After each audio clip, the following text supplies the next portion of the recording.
buen día, clase. Mi nombre es Esliana Grandón Salazar. Estudio en la Facultad de Ciencias Políticas y Relaciones Internacionales en la carrera de Relaciones Internacionales. Esta es una evidencia para la materia de contratos a cargo del profesor José Manuel López y pues el objetivo de esta evidencia es el comprender los elementos y la nulidad de los contratos, así como también saber la eficacia de los nuevos contratos que se hacen por correo electrónico, por teléfono o fax, entre otros. Para comenzar esta evidencia tenemos que saber primero que nada qué es una obligación. Por obligación entendemos lo que es el crear un vínculo jurídico por virtud de la cual una persona se denomina deudor y se encuentra constreñida jurídicamente a ejecutar algo en favor de otra persona llamada acreedor. ¿Qué quiere decir? Que ambas partes comprenden que hay una obligación y hay un derecho.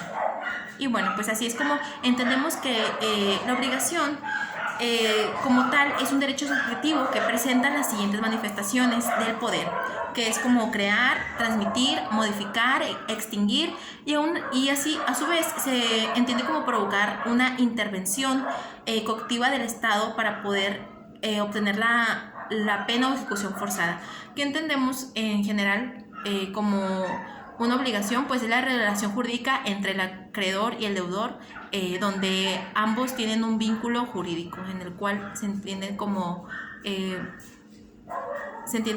están ya sea obligados o en este caso a exigir. A su vez también podemos clasificar las fuentes de las obligaciones. Las fuentes de las obligaciones se dividen en dos, en actos jurídicos y en hechos jurídicos. Por actos jurídicos entendemos en ejemplo a contratos, testamentos, declaraciones unilaterales de la voluntad y actos de autoridad.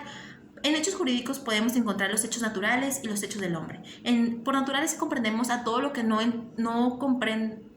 comprendemos como a todo lo que no hay una voluntad de por medio, ya sea voluntad en este caso del hombre no está siendo un factor de intervención. Bueno, ahora sí, ya que entendemos qué es la obligación, ya podemos comprender qué es un contrato. El contrato, en palabras de Rafael Rojina Villegas, se comprende como un acuerdo de voluntades para crear o transmitir derechos y obligaciones. Es una especie dentro del género de los convenios. Un convenio es un acuerdo de voluntades. Es así como podemos entender las funciones, donde la positiva es el crear o transmitir obligaciones y derechos, y la negativa podemos entenderlo como modificarlos o extinguirlos.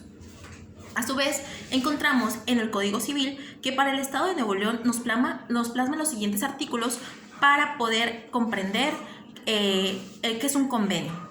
En el artículo 1689 comprendemos que el convenio es el acuerdo de dos o más personas para crear, transferir, modificar o extinguir obligaciones, como anteriormente habíamos mencionado. En el artículo 1690 comprendemos que los convenios que producen o transfieren las obligaciones y derechos toman el nombre de contratos. Es así como también nos hace saber que la existencia del contrato requiere 1. Consentimiento, 2. Objeto de que pueda ser materia del contrato. Pero así también como nos explica cómo puede existir un contrato, también nos explica el Código Civil cómo puede ser invalidado este contrato. ¿Cómo puede ser invalidado? Bueno, pues en ejemplo podemos decir que por incapacidad legal de las partes o de alguna de ellas, en este caso que sean menores de edad o por ejemplo por vicios del consentimiento. También nos explica por su objeto, su motivo o fin que sean ilícitos. A su vez nos habla sobre el consentimiento, que no se haya manifestado de la forma en la que la ley prevé, o sea, que haya violencia, que haya dolo, que más adelante lo vamos a ir explicando. A su vez también nos dice que los contratos se perfeccionan por el mero consentimiento. ¿Qué quiere decir? Que según su naturaleza son conformes a la buena fe o al uso de la ley y también podemos encontrar que la validez y el cumplimiento de los contratos no puede dejarse arbitrariamente a uno de los contratantes.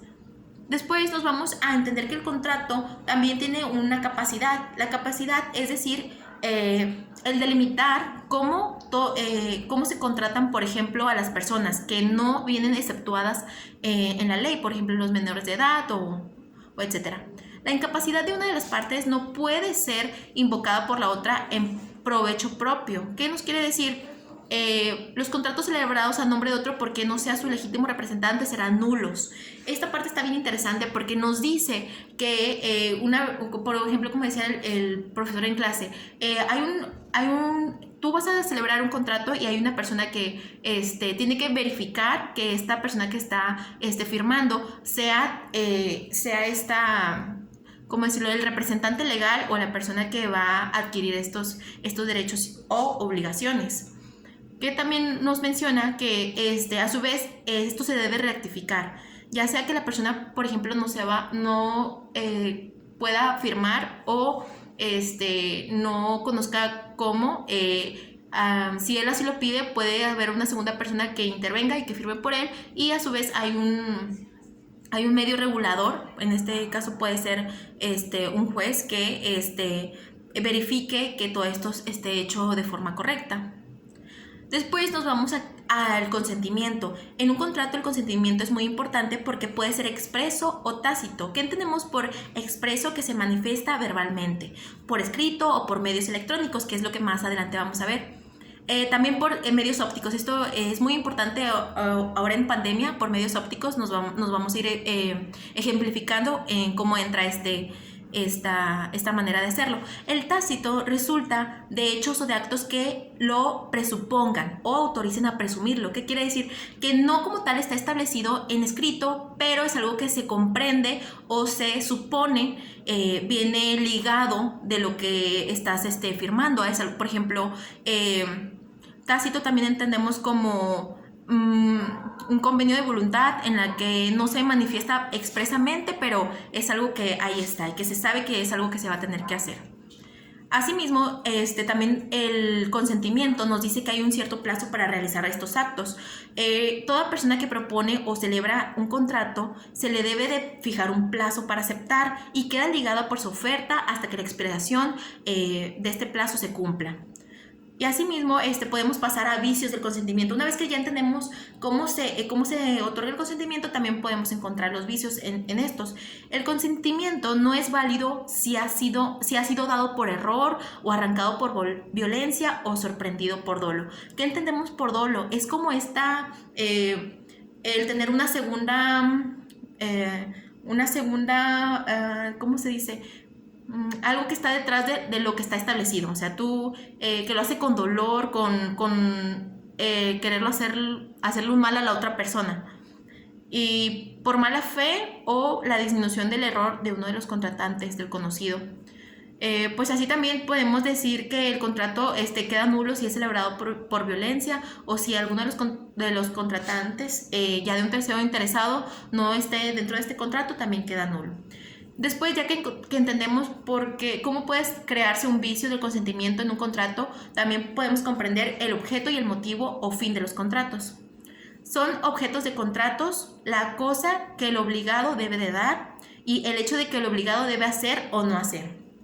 Asimismo, la cosa del objeto del contrato debe, 1, existir en la naturaleza, 2, ser determinada o determinable en cuanto a su especie, y 3, estar en el comercio, para que sea un fin o motivo del contrato.